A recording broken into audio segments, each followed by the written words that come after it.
은행 안이 순식간에 정적에 휩싸였습니다. 모든 직원들이 눈을 크게 뜨고 말을 잇지 못했죠. 지점장은 입을 벌린 채 그 자리에 얼어붙었고 창구 직원들은 손에 들고 있던 서류마저 떨어뜨렸습니다. 저기, 정말로? 누군가 작은 목소리로 중얼거렸지만 아무도 대답할 수 없었습니다. 방금 전까지만 해도 모든 게 평범했는데 단 몇 분 만에 상황이 완전히 뒤바뀌어 버린 거죠. 가장 충격적인 건 바로 그 순간이었습니다. 한 사람이 다른 사람 앞에 무릎을 꿇는 모습. 그것도 이런 곳에서, 이런 상황에서 말이죠. 주변 사람들은 눈을 비비며 자신이 본 게 맞는지 의심했습니다. 대체 무슨 일이 일어난 거야? 한 직원이 동료에게 속삭였지만 그 역시 똑같이 당황스러워하고 있었습니다. 평생 은행에서 일하면서도 이런 광경은 처음 보는 거였으니까요. 이 놀라운 반전의 전체 이야기가 궁금하시다면 잠시만 구독 버튼을 눌러주세요. 평범해 보이는 사람들의 숨겨진 이야기를 매일 전해드립니다. 알림 설정까지 해두시면 더욱 흥미진진한 이야기들을 놓치지 않으실 거예요. 하지만 이 모든 일은 사실 며칠 전부터 시작되었습니다. 그때만 해도 아무도 예상하지 못했죠. 그날 아침도 평범하기 그지없었거든요. 김서연 씨는 여느 때와 다름없이 아침 7시 30분에 일어났습니다. 28살 은행에서 일한 지 벌써 3년째였죠. 소박한 원룸에서 혼자 살며 성실하게 살아가는 평범한 직장인이었습니다. 오늘도 힘내자. 거울 속 자신에게 작은 응원을 보내며 집을 나섰습니다. 그녀는 아직 몰랐죠. 오늘부터 자신의 인생이 완전히 달라질 거라는 걸 말입니다. 김서연 씨가 근무하는 은행은 서울 시내 번화가에 위치한 중간 규모의 지점이었습니다. 아침 9시가 되면 어김없이 문을 여는 이곳에서 서연 씨는 창구 업무를 담당하고 있었죠. 안녕하세요. 어떤 업무로 오셨나요? 첫 번째 고객을 맞이하는 서연 씨의 목소리는 언제나 밝고 따뜻했습니다. 3년 동안 같은 자리에서 일하면서도 한 번도 친절함을 잃은 적이 없었죠. 동료들 사이에서도 우리 지점의 미소라고 불릴 정도였습니다. 오전 업무가 한창일 때였습니다. 할머니 한 분이 지팡이를 짚고 힘겹게 들어오셨어요. 다른 창구 직원들은 복잡한 업무 때문에 눈길조차 주지 않았지만 서연 씨는 달랐습니다. 할머니, 이쪽으로 오세요. 의자에 앉으셔도 돼요. 서연 씨는 자리에서 일어나 직접 할머니를 안내했습니다. 단순한 통장 정리 업무였지만 할머니가 잘 보이지 않으시는 것 같아 하나하나 천천히 설명해 드렸죠. 요즘 젊은 사람들은 다 바쁘다고 하는데 이렇게 친절하게 해주니 고맙구나. 할머니의 말에 서연 씨는 환하게 웃으며 대답했습니다. 당연한 일이에요. 언제든지 어려운 일 있으시면 말씀하세요. 옆 창구의 김 대리가 혀를 찼습니다. 서연 씨, 너무 친절한 것도 문제야. 시간만 오래 걸리고. 하지만 서연 씨는 개의치 않았습니다. 어릴 때부터 부모님께 배운 것이 있었거든요. 사람을 대할 때는 진심을 다해야 한다는 것 말이죠. 점심시간이 되자 동료들은 모두 밖으로 나갔지만 서연 씨는 혼자 사무실에 남아 도시락을 먹었습니다. 돈을 아끼려는 것도 있었지만 이 시간을 이용해서 업무 정리를 하는 것이 습관이 되어 있었거든요. 서연아, 왜 항상 혼자 먹어? 우리랑 같이 나가지. 신입사원인 이주임이 말을 걸어왔습니다. 괜찮아요. 이렇게 혼자 있는 것도 좋아해요. 서연 씨는 정말로 그랬습니다. 조용한 성격에 남에게 폐를 끼치는 것을 싫어했죠. 회식 자리에서도 항상 맨 끝자리에 앉아서 조용히 있는 편이었습니다. 오후가 되자 은행은 더욱 바빠졌습니다. 월말이라 업무량이 많았거든요. 다른 직원들이 하나둘 짜증을 내기 시작할 때도 서연 씨만은 변함없이 웃는 얼굴로 고객들을 응대했습니다. 죄송합니다. 조금만 더 기다려주세요. 아, 진짜 짜증나네. 왜 이렇게 오래 걸려? 한 고객이 불만을 토로했지만 서연 씨는 차분하게 상황을 설명했습니다. 시스템 점검으로 인해 평소보다 처리가 늦어지고 있습니다. 최대한 빨리 도와드릴게요.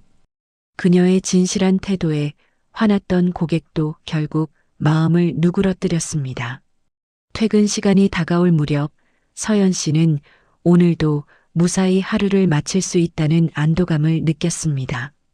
특별할 것 없는 평범한 하루였지만 그녀에게는 이런 일상이 소중했거든요.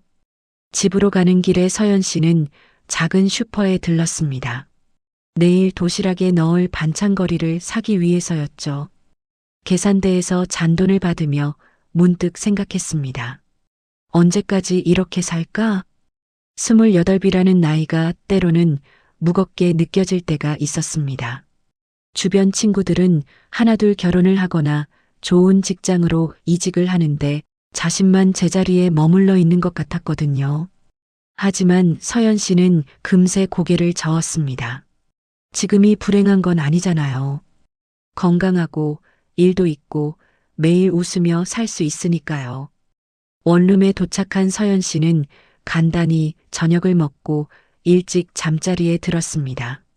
내일도 또 다른 평범한 하루가 기다리고 있을 테니까요. 그런데 서연 씨는 아직 몰랐습니다. 바로 내일부터 자신의 평범했던 일상에 예상치 못한 변화가 시작될 거라는 걸 말이죠. 같은 시각 서울 시내 한 조용한 동네에서는 박성호 씨가 깊은 고민에 빠져 있었습니다. 71의 나이에도 불구하고 여전히 정정한 그는 요즘 들어 한 가지 고민이 머리를 떠나지 않았거든요. 바로 아들 준호의 결혼 문제였습니다. 아버지, 제가 소개해드리고 싶은 사람이 있어요. 며칠 전 아들이 조심스럽게 꺼낸 말이 계속 맴돌았습니다. 32의 아들이 드디어 결혼하고 싶은 사람을 만났다고 하니 기쁘기는 했어요. 하지만 동시에 걱정도 됐습니다. 박성호 씨는 아들을 위해서라면 무엇이든 해주고 싶었지만 한 가지만은 확인하고 싶었어요. 그 여자가 정말 준호를 사랑하는 건지 아니면 다른 목적이 있는 건지 말이죠. 김서연이라고 해요. 은행에서 일하고 있고 정말 좋은 사람이에요. 아들의 눈빛에서 진심을 읽을 수 있었습니다. 하지만 박성호 씨는 오랜 세월 살아오면서 많은 사람들을 봐왔거든요. 겉으로는 착해 보여도 속내를 알 수 없는 사람들을 말이죠. 내가 직접 확인해 봐야겠어. 박성호 씨는 결심했습니다. 물론 아들에게는 비밀로 해야겠죠. 준호가 알면 반대할 게 분명했으니까요. 어떻게 하면 그 아가씨의 진심을 알 수 있을까? 박성호 씨는 서재에 앉아 깊이 생각했습니다. 그냥 만나서 이야기를 나누는 것으로는 부족했어요. 사람은 상대방에 따라 다른 모습을 보이니까요. 아무것도 없는 사람으로 만나봐야지. 그때 갑자기 떠오른 아이디어가 있었습니다. 자신의 정체를 완전히 숨기고 도움이 필요한 사람으로 다가가는 거였어요. 그러면 그 아가씨의 진짜 모습을 볼 수 있을 테니까요. 다음 날 아침 박성호 씨는 특별한 준비를 시작했습니다. 평소에 입던 정장 대신 오래된 옷들을 꺼냈죠.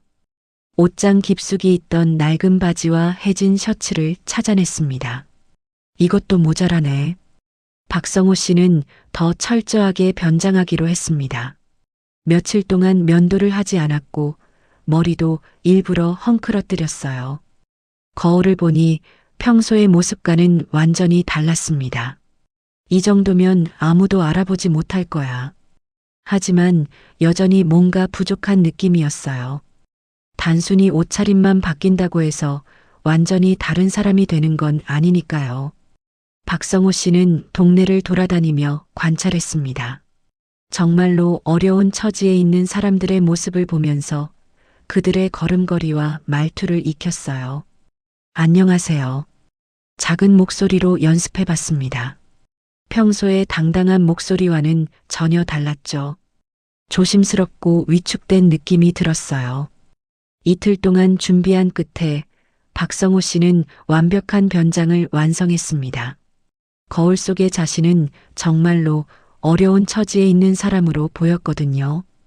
이제 가봐야지. 아들에게서 들은 대로 김서연 씨는 시내은행에서 일하고 있었습니다. 정확한 지점까지 알아낸 박성호 씨는 그곳으로 향했어요. 가는 길에 여러 가지 상황을 상상해 봤습니다. 만약 그 아가씨가 자신을 무시한다면, 아니면 냉정하게 대한다면, 그런 경우에는 아들의 결혼을 반대해야겠죠. 하지만 반대로 진짜로 따뜻한 마음을 가진 사람이라면, 그렇다면 기꺼이 며느리로 받아들일 생각이었어요. 곧 알게 될 거야. 박성호 씨는 은행이 있는 건물 앞에 도착했습니다. 마음속으로 한 번 더 다짐했어요. 오늘 이 시험을 통해서 아들의 미래가 결정될 테니까요. 깊게 숨을 들이신 박성호 씨는 천천히 은행 문을 향해 걸어갔습니다. 이제 김서연이라는 여자의 진짜 모습을 확인할 시간이었어요. 오전 10시 30분 은행 문이 열리면서 한 사람이 조심스럽게 들어왔습니다. 낡은 옷을 입고 수척한 모습의 노인이었죠. 바로 박성호 씨였습니다. 은행 안의 분위기는 순간 미묘하게 바뀌었어요.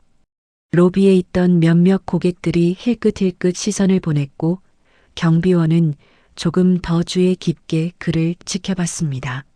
어서 오세요. 입구 근처에 서 있던 신입 행원이 인사를 했지만 목소리에는 어딘지 어색함이 묻어났어요. 박성호 씨는 천천히 둘러봤습니다. 깔끔하게 정리된 은행 내부, 바쁘게 움직이는 직원들, 그리고 창구에서 업무를 보고 있는 고객들까지 모든 게 너무나 정돈되어 있어서 자신의 모습이 더욱 도드라져 보였어요. 이제 시작이구나. 마음속으로 다짐하며 창구 쪽으로 걸어갔습니다. 그런데 이상한 일이 벌어졌어요. 창구 직원들이 하나둘씩 다른 곳으로 시선을 돌리기 시작한 거죠. 김 대리는 갑자기 컴퓨터 화면에 집중하는 척했고 이 주임은 서류를 뒤적이며 바쁜 척했습니다. 박성호 씨가 다가갈수록 직원들의 반응은 더욱 미묘해졌어요. 저기 실례합니다. 박성호 씨가 조심스럽게 말을 걸어봤지만 김 대리는 고개도 들지 않았습니다. 지금 업무 중입니다. 잠시만 기다려주세요. 냉랭한 목소리였어요. 하지만 실제로는 특별히 바쁜 업무를 하고 있는 것 같지도 않았죠. 박성호 씨는 이해할 수 있었어요. 자신의 차림새를 보면 누구나 그럴 수 있으니까요. 하지만 이런 대우를 받아본 적이 없었기 때문에 마음 한편으로는 씁쓸했습니다.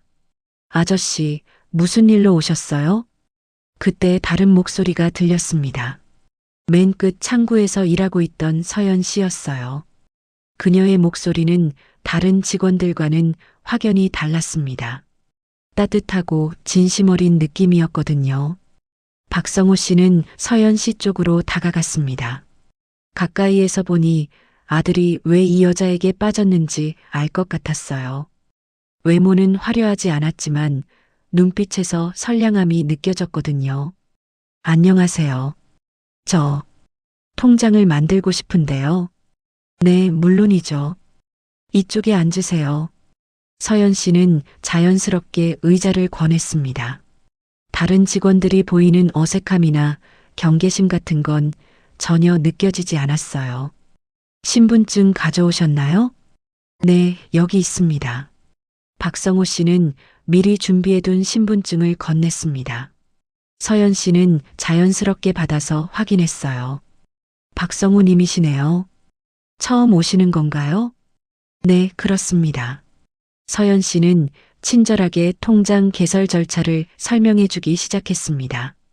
복잡할 수 있는 내용도 쉽게 풀어서 말해줬어요. 옆 창구에서 지켜보던 김 대리가 작은 목소리로 동료에게 말했습니다. 서연이 또 시작이네. 저런 사람한테 왜 저렇게 친절하게 해줘? 하지만 서연 씨는 개의치 않았어요. 오히려 더 세심하게 도와주려고 했죠. 이 서류에 이렇게 적어주시면 돼요. 천천히 하셔도 괜찮아요. 박성호 씨가 서류를 작성하는 동안 서연 씨는 옆에서 조용히 기다려줬습니다. 다른 고객이 와서 기다리고 있어도 재촉하지 않았어요. 글씨를 잘 못 써서 죄송합니다. 아니에요. 충분히 잘 쓰셨어요. 서연 씨의 말에는 진심이 담겨 있었습니다. 형식적인 친절이 아니라 정말로 상대방을 배려하는 마음이 느껴졌어요. 그때 박성호 씨는 뭔가 이상한 느낌을 받았습니다. 이 여자에게서 뭔가 특별한 분위기가 나는 것 같았거든요. 단순히 친절한 것을 넘어서서 진짜로 사람을 아끼는 마음이 있는 것 같았어요. 이 아가씨는 다르구나. 처음 계획했던 것보다 훨씬 좋은 인상을 받고 있었습니다. 하지만 아직 확신할 수는 없었어요. 더 확실한 시험이 필요했거든요. 통장 개설이 완료됐습니다. 다른 필요한 것 있으시면 언제든지 말씀하세요. 감사합니다. 그런데 박성호 씨는 잠시 망설이다가 조심스럽게 말을 꺼냈습니다. 사실 요즘 생활이 좀 어려워서 혹시 대출 같은 것도 가능한가요? 순간 서연 씨의 표정이 진지해졌습니다. 이런 상황에서 어떤 반응을 보일지 박성호 씨는 조심스럽게 지켜봤어요. 서연 씨는 잠시 생각에 잠겼습니다. 박성호 씨의 상황을 보니 정말로 어려운 처지에 있는 것 같았거든요. 하지만 은행의 대출 규정은 까다로웠어요. 어떤 종류의 대출을 원하시는지 여쭤봐도 될까요? 사실 생활비가 부족해서요. 큰 금액은 아니고 조금만 도움을 받을 수 있다면. 박성호 씨의 목소리에는 진짜 어려움이 묻어났습니다. 연기가 아니라 정말로 이런 상황에 처한 사람의 마음을 이해하려고 노력한 결과였어요.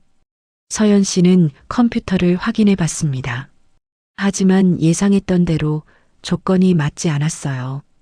죄송한데, 신용대출의 경우 일정한 소득 증명이 필요해서요. 직장이나 사업체가 있으셔야 하는데. 아, 그렇군요. 박성호 씨는 실망한 표정을 지었습니다. 물론 연기였지만 오랜 세월 살아오면서 정말로 어려웠던 시절을 떠올리니 자연스럽게 나오는 감정이었어요. 그때 옆 창구에서 김대리가 끼어들었습니다. 서연 씨, 시간 낭비하지 말고 다음 고객 받으세요. 보면 알잖아요. 노골적으로 불쾌한 표정이었어요. 마치 박성호 씨가 은행에 있는 것 자체가 문제라는 듯한 태도였죠.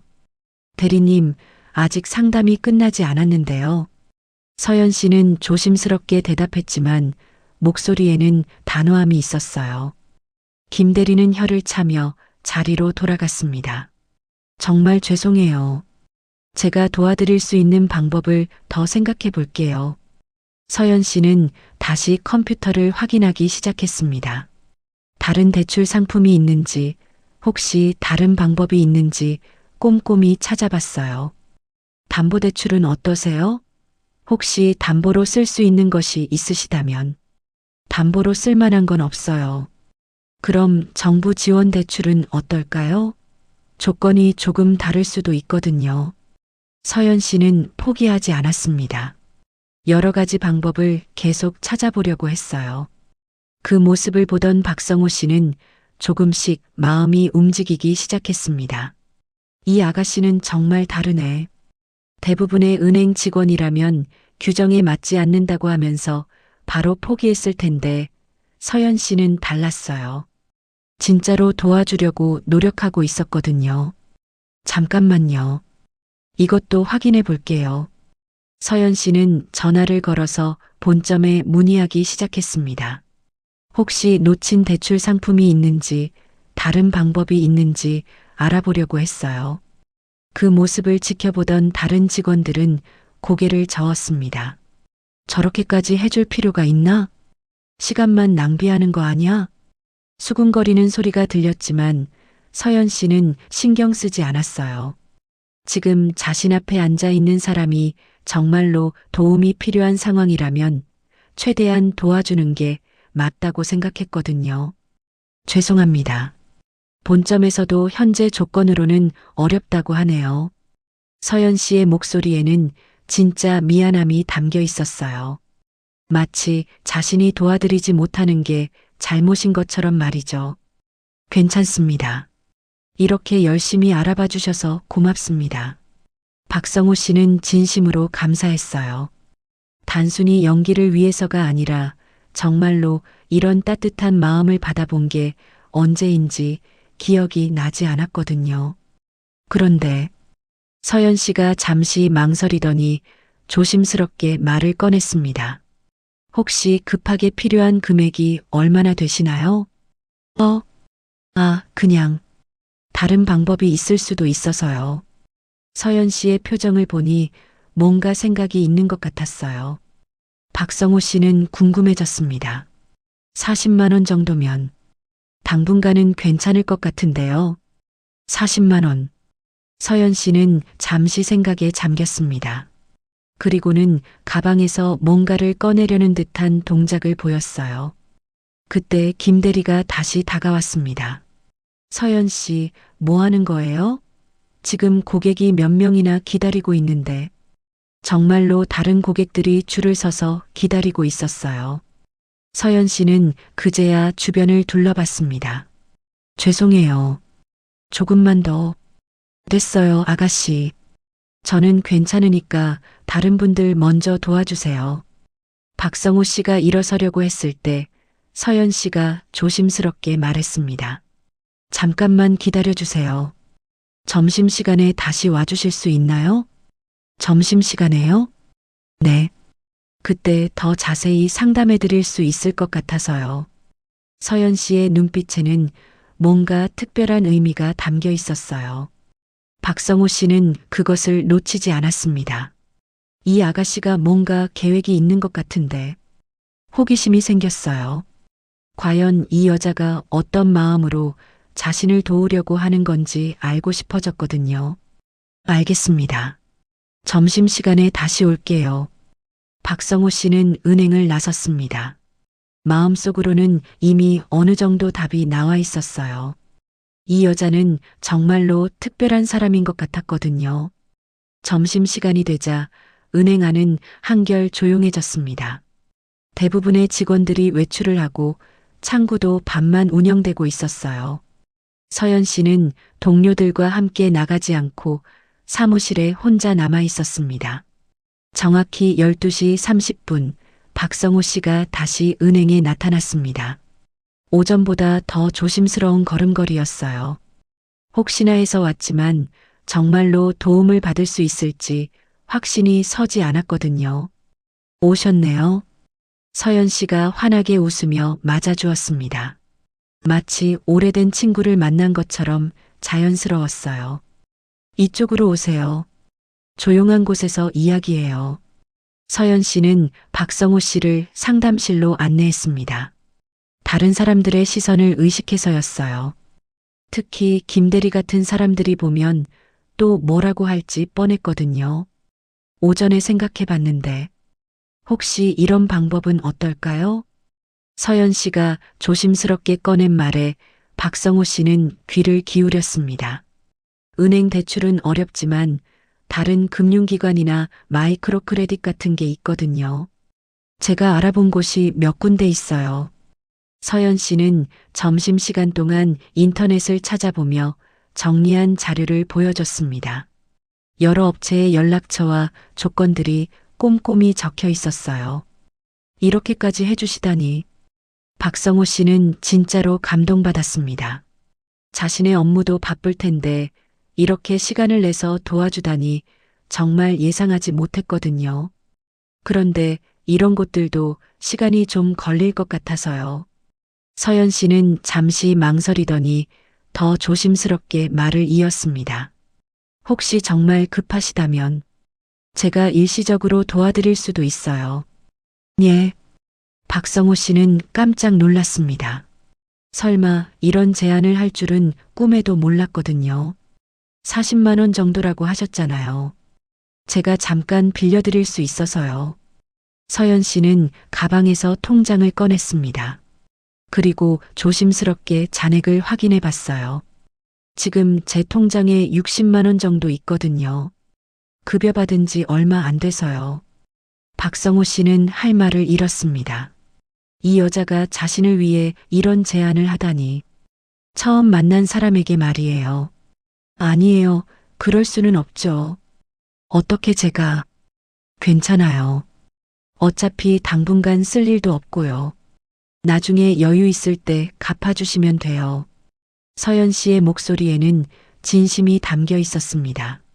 조건을 따지거나 의심하는 기색도 전혀 없었어요.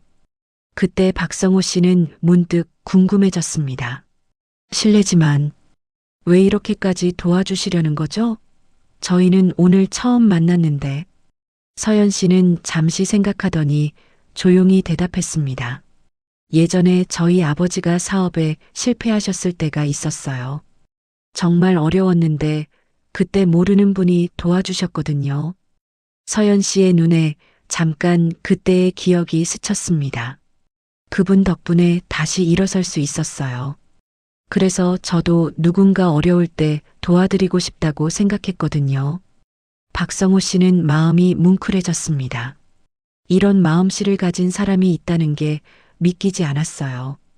요즘 세상에 이렇게 순수한 사람이 있다니. 정말 감사합니다.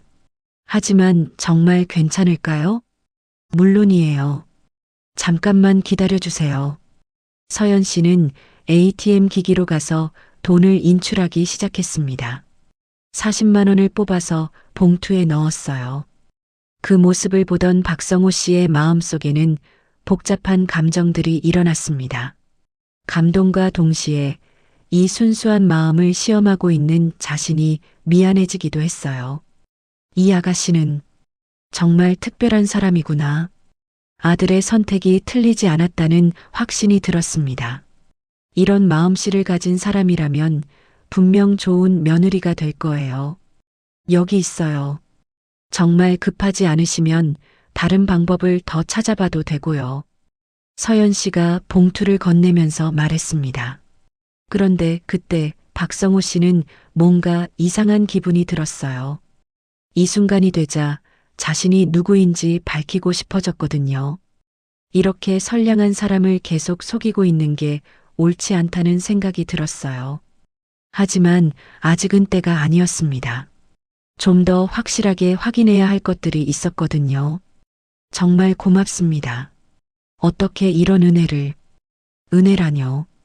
서로 어려울 때 도와주는 게 당연한 거 아닌가요? 서연 씨의 말에 박성호 씨는 또 한 번 놀랐습니다. 정말로 아무것도 바라지 않고 도와주는 거였어요. 그럼 잠시 빌려드릴게요. 꼭 갚아드릴게요. 천천히 하세요. 급하지 않아요. 박성호 씨는 봉투를 받았습니다. 하지만 마음속으로는 이미 결정을 내렸어요. 이제 그만 진실을 말할 때가 왔다고 생각했거든요. 그런데 혹시 오늘 오후에 시간이 있으시다면. 박성호 씨가 조심스럽게 말을 꺼냈습니다. 제가 드릴 말씀이 있어서요. 중요한 이야기인데. 서연 씨는 고개를 끄덕였습니다. 하지만 그녀는 아직 몰랐어요. 곧 자신의 인생이 완전히 바뀔 거라는 걸 말이죠. 오후 2시 서연 씨는 박성호 씨와 함께 은행 근처 조용한 카페에 앉아 있었습니다. 점심시간이 끝나고 잠깐 시간을 내서 나온 거였어요. 무슨 중요한 말씀이 있다고 하셨는데. 서연 씨는 궁금해했습니다. 아까부터 박성호 씨의 표정이 심각해 보였거든요. 박성호 씨는 잠시 망설였습니다. 이제 진실을 말해야 할 때라는 걸 알고 있었지만 막상 입을 열려니 쉽지 않았어요. 사실은 그때 박성호 씨의 휴대폰이 울렸습니다. 전화를 받지 않으려고 했는데 화면에 회사 비서실이라는 글자가 보였어요. 급한 일일 수도 있었죠. 죄송합니다. 잠깐만요. 박성호 씨는 전화를 받았습니다. 네, 박 회장입니다. 그 순간 서연 씨의 눈이 커졌습니다. 방금 뭐라고 했나요? 회장이라고? 네, 오늘 오후 회의는 내일로 미뤄주세요. 지금 중요한 일이 있어서. 박성호 씨는 자연스럽게 통화를 이어갔지만 서연 씨는 얼어붙어 있었어요. 믿기지 않았거든요. 통화를 마친 박성호 씨는 서연 씨의 표정을 보고 깨달았습니다. 이미 들켜버린 거예요. 아, 미안합니다. 이렇게 말씀드리려고 했는데. 박성호 씨는 가방에서 명함을 꺼냈습니다. 그리고 조심스럽게 서연 씨에게 건넸어요. 서연 씨는 떨리는 손으로 명함을 받았습니다. 명함에는 이렇게 적혀 있었어요. 대한금융그룹 회장 박성호. 서연 씨가 근무하는 은행도 바로 이 그룹의 계열사였습니다. 이게 정말인가요? 서연 씨의 목소리는 떨리고 있었어요. 도저히 믿기지 않았거든요. 방금 전까지 돈을 빌려준 그 사람이 자신이 다니는 회사의 회장이라니. 네, 정말입니다. 죄송합니다. 이렇게 속여서. 박성호 씨의 목소리에도 미안함이 가득했어요. 그럼 아까 그 돈은 당연히 돌려드려야죠. 아니, 사실 처음부터 받을 수도 없었어요. 박성호 씨는 봉투를 다시 서연 씨에게 건넸습니다. 하지만 정말 고마웠습니다. 아가씨의 마음을. 그때 서연 씨의 휴대폰이 울렸어요. 은행에서 걸려온 전화였습니다. 서연 씨, 어디 있어요? 갑자기 본사에서 사람들이 와서 난리예요. 김대리의 목소리였는데 평소와는 완전히 달랐어요. 거의 공황 상태 같았거든요. 무슨 일인데요? 회장님이 우리 지점에 오신다는데 아침에 이상한 일이 있었다면서. 혹시 아침에 변한 거 없었어요? 서연 씨는 박성호 씨를 바라봤습니다. 이제 모든 게 이해되기 시작했어요. 선배, 저 지금 갑니다. 서연 씨는 전화를 끊고 박성호 씨를 봤습니다. 회장님, 은행에 오시는 건가요? 네. 사실 그럴 생각이었어요. 박성호 씨도 일어났습니다. 저도 같이 가겠습니다. 이제 설명을 해드려야죠. 두 사람은 서둘러 은행으로 향했습니다. 가는 길에 서연 씨는 머릿속이 복잡했어요. 대체 무슨 일이 일어나고 있는 건지 도통 이해가 되지 않았거든요. 은행에 도착하자 이미 분위기가 심상치 않았어요. 직원들이 모두 긴장한 표정으로 서 있었고 본사에서 온 사람들이 여기저기 분주하게 움직이고 있었습니다. 서연 씨 어디 갔다가. 김대리가 말을 하다가 서연 씨 옆에 있는 박성호 씨를 보고 얼어붙었어요. 저분이. 김대리의 목소리가 떨리기 시작했습니다. 아침에 자신이 어떻게 대했는지 기억이 났거든요. 이 주임도 다른 직원들도 하나둘씩 박성호 씨를 알아보기 시작했어요. 평소에 회사 소식지나 홈페이지에서 봤던 얼굴이었거든요. 안녕하세요. 박성호 씨가 조용히 인사했습니다. 하지만 아침의 그 모습과는 완전히 달랐어요. 이제는 진짜 회장의 품격이 느껴졌거든요. 지점장이 황급히 달려왔습니다. 회장님, 언제 오셨는지 미리 연락을 주셨다면. 조용히 둘러보고 싶어서요. 박성호 씨의 차분한 목소리에 모든 직원들이 숨을 죽였습니다. 김대리는 얼굴이 새하얗게 변해 있었어요. 아침에 자신이 한 말들이 머릿속에서 맴돌았거든요. 시간 낭비하지 말고 보면 알잖아요 같은 말들이요. 혹시 아침에 무슨 문제가 있었나요? 지점장이 조심스럽게 물었습니다. 박성호 씨는 서연 씨를 바라봤습니다. 이제 정말로 중요한 순간이 왔어요. 과연 무슨 일이 벌어질지 모든 사람들이 숨을 죽이고 기다렸습니다. 박성호 회장은 잠시 서연 씨를 바라봤습니다. 이제 정말 모든 것을 말해야 할 때였어요. 하지만 어떻게 시작해야 할지 막막했습니다. 사실 제가 오늘 이곳에 온 이유가 따로 있습니다. 모든 직원들이 긴장한 채로 회장의 말을 기다렸어요. 지점장은 혹시 무슨 문제가 있었나 싶어 식은땀을 흘리고 있었습니다. 김서연 직원을 만나러 왔습니다. 순간 모든 시선이 서연 씨에게 집중됐어요. 서연 씨는 더욱 당황스러워했습니다. 저를 만나러요? 네. 하지만 업무상의 일이 아닙니다. 박성호 회장은 심호흡을 한 번 하고 계속 말했어요. 개인적인 일이에요. 아주 중요한. 그때 은행 입구로 한 젊은 남자가 급하게 들어왔습니다. 30대 초반으로 보이는 잘생긴 남자였어요. 아버지. 그 남자가 박성호 회장을 보고 달려왔습니다. 바로 아들 준호였어요. 준호야, 왜 여기까지? 비서실에서 연락받고 놀라서 왔어요. 무슨 일이세요? 준호는 아버지 주변을 둘러보다가 서연 씨를 발견했습니다. 그 순간 얼굴이 하얗게 변했어요. 서연아, 여기서 뭐해? 준호 씨? 서연 씨도 깜짝 놀랐습니다. 왜 여기서 준호를 만나는 거죠? 준호는 상황을 파악하기 시작했어요.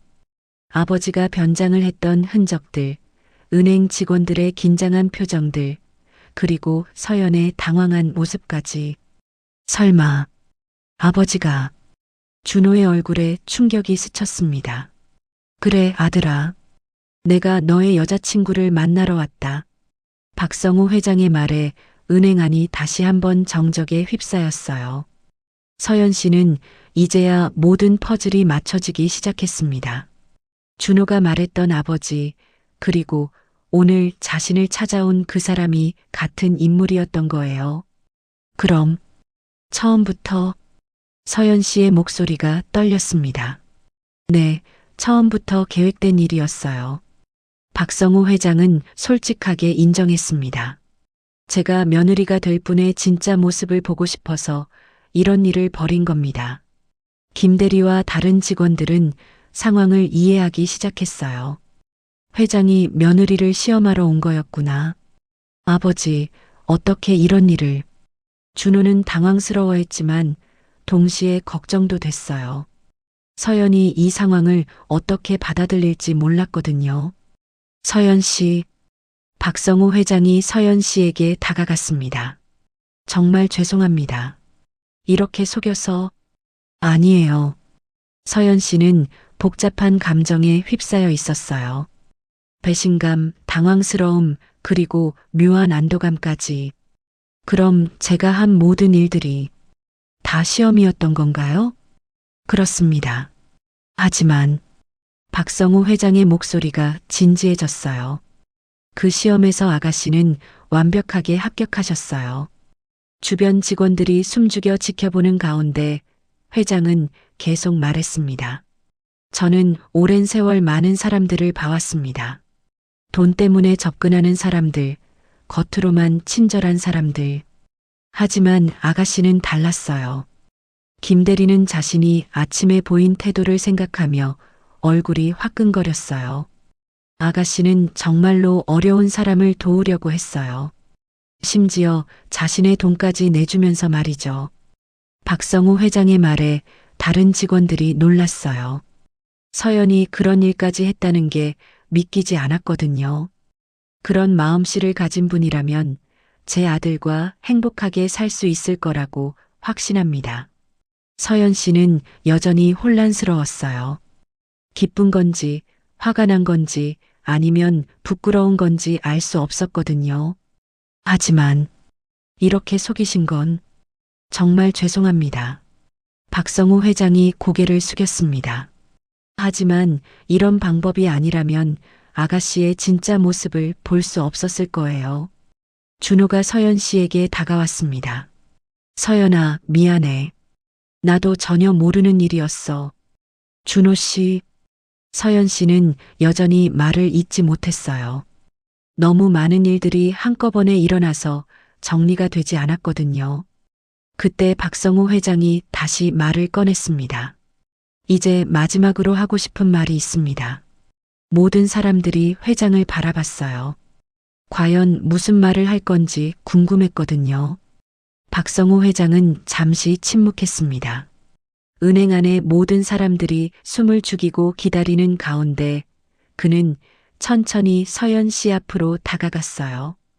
김서연 씨, 회장의 목소리는 떨리고 있었습니다. 지금까지 수많은 사업가들과 정치인들 앞에서도 당당했던 그가 이 순간만큼은 한 명의 아버지일 뿐이었어요. 제가 오늘 한 일은 정말 잘못된 일이었습니다. 그 순간 모든 사람들이 믿을 수 없는 일을 목격했습니다. 박성호 회장이 서연 씨 앞에 무릎을 꿇었어요. 회장님, 지점장이 깜짝 놀라며 소리쳤지만 회장은 개의치 않았습니다. 김 대리는 입을 벌린 채 그 자리에 얼어붙었고 다른 직원들은 눈을 비비며 자신이 본 게 맞는지 의심했어요. 정말로. 누군가 작은 목소리로 중얼거렸지만 아무도 제대로 된 말을 할 수 없었습니다. 아버지, 뭐 하시는 거예요? 준호가 급하게 달려와서 아버지를 일으키려 했지만 회장은 움직이지 않았어요. 서연 씨, 정말 죄송합니다. 무릎을 꿇은 채로 고개를 숙인 회장의 모습에서 진심이 느껴졌어요. 제가 잘못 생각했습니다. 사람을 시험하려고 했던 제 자신이 부끄럽습니다. 서연 씨는 당황해서 어쩔 줄 몰랐어요. 이런 상황을 어떻게 받아들여야 할지 모르겠더군요. 회장님, 일어나세요. 이러시면 안 돼요. 아닙니다. 회장은 고개를 저었어요. 오늘 아가씨가 보여준 마음은 정말 소중한 것이었어요. 돈도 없고 힘도 없는 사람을 진심으로 도우려 했잖아요. 회장의 목소리에 감정이 묻어났습니다. 처음 만난 사람에게 자신의 돈까지 빌려주려고 했어요. 그런 마음씨를 가진 분을 제가 의심했다는 게 정말 죄송합니다. 주변에서 지켜보던 직원들 중 몇몇은 눈물을 글썽이기 시작했어요. 이런 광경을 본 적이 없었거든요. 아가씨 같은 분이라면 제 아들이 정말 행복할 수 있을 거예요. 회장이 고개를 들고 서연 씨를 바라봤습니다. 부디 제 며느리가 되어주세요. 제가 이렇게 부탁드립니다. 서연 씨의 눈에도 눈물이 맺혔어요. 아침에는 상상도 할 수 없었던 일들이 벌어지고 있었거든요. 회장님, 일어나세요. 정말 이러시면 안 돼요. 서연 씨가 회장을 일으키려고 했을 때 회장은 마지막으로 한마디 더 했어요. 아가씨에게 배웠습니다.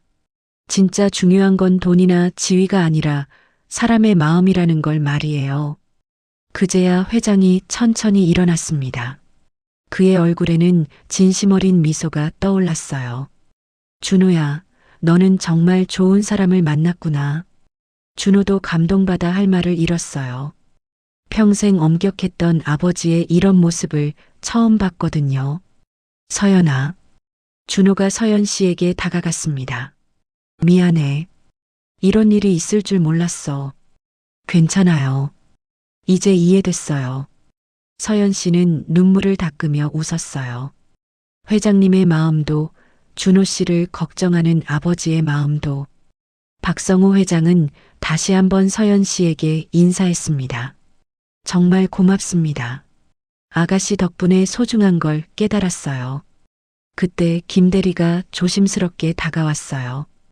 회장님, 제가 아침에 정말 죄송했습니다. 괜찮습니다.